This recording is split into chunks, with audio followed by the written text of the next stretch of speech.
Sekarang ni musim panas dekat Finland. Jadi mau kita tengok buah apa yang banyak pada musim panas. Kita ada cherry. Kalau tengok kalau dia tu datang dari Finland, insya-Allah manis. Pilih yang warna gelap-gelap sikit. Apricot fresh, bukan yang kering tu. Donut peach. Bukanlah donut peach je. Semua peach pun banyak masa musim panas. Lepas itu daun bawang sekali dengan bawang. Ini yang bawang putih, bawang Holland tu. Ini bawang merah. Carrot pun banyak sekali dengan yang daun.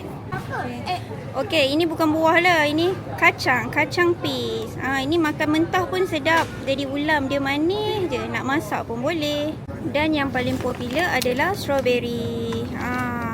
Dia tak sama tau. Strawberry Finland kalau sama ni dia punya manis tu manis.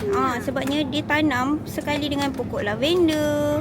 Jadi dia bukan sekadar manis, dia wangi. Tapi kena cari yang lambang Finland. Kalau musim lain ada juga strawberry. Tapi itu bukan dari Finland lah, dari negara lain. Biasanya masam lah.